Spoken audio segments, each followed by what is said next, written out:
Hey everyone, welcome to another explainer from the You Need Faith in Jesus team. And today, wow, we are diving into one of the most dramatic stories in the entire Bible. We're talking about the final, terrifying night of a powerful king's life, straight out of Daniel, chapter 5. So, it all boils down to this one huge question. What really happens when a powerful leader, a king, openly mocks God? Believe me, the events of this single night provide a chilling and an absolutely timeless answer. All right, so let's set the scene. We open on a picture of just incredible excess. You've got King Belshazzar of Babylon, and he's throwing this huge, lavish feast for 1,000 of his lords. The source material paints a picture of this grand display of power, just flowing with wine and partying. But this party, it's about to take a seriously dark turn. And then, in a moment of just pure drunken arrogance, Belshazzar does something truly offensive. He orders his servants to bring out the sacred golden and silver vessels. Yup, the very ones his predecessor Nebuchadnezzar had taken from God's temple in Jerusalem. And Daniel 5, verse 4 tells us, they drink wine and praise the gods of gold and of silver, of brass, of iron, of wood, and of stone. You see, this wasn't just a wild party. No, this was a deliberate, in-your-face act of blasphemy. So, right when the party is at its absolute peak, the whole vibe just changes in an instant.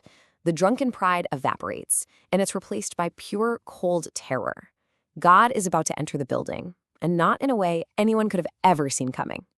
And what happens next is straight out of a horror movie. Seriously, the book of Daniel describes the fingers of a man's hand just appearing out of thin air and starting to write a message on the palace wall.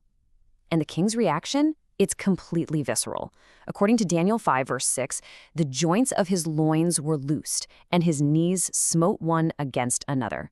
His knees were literally knocking together. Yeah, the party is officially over. So what does the terrified king do? He immediately calls for his go-to guys, the astrologers, the Chaldeans, the soothsayers, the best and brightest minds Babylon had to offer. He promises them insane wealth and power if they can just figure out what the writing means. But here's the thing. They've got nothing.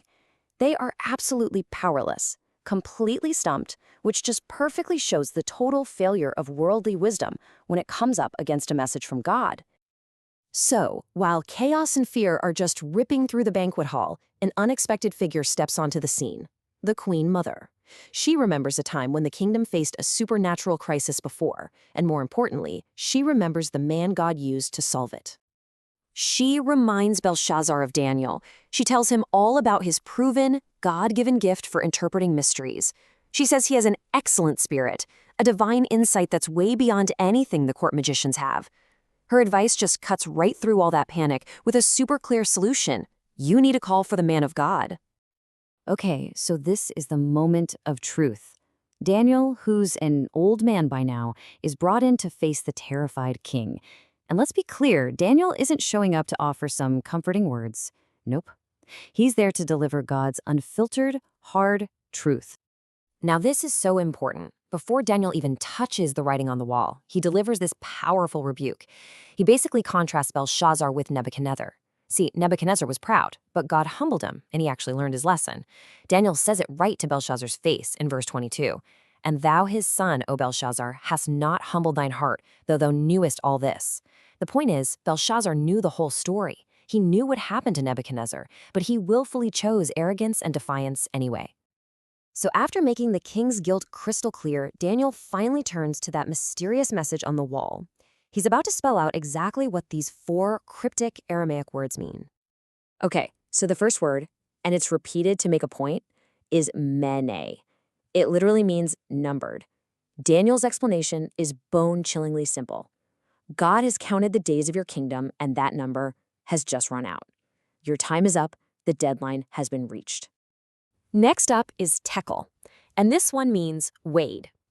Picture this. It's like his whole life, his character, all his actions, have been put on God's divine scales of justice, and the verdict is in. He's found wanting. He just doesn't measure up. He is spiritually bankrupt.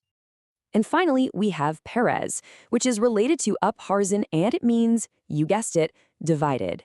This isn't some vague prediction. Daniel lays it out plain and simple. Your mighty Babylonian empire is about to be split up and handed over to the Medes and Persians. I mean, that prophecy is terrifyingly specific, right? But what's even more mind-blowing is just how fast it's all about to happen.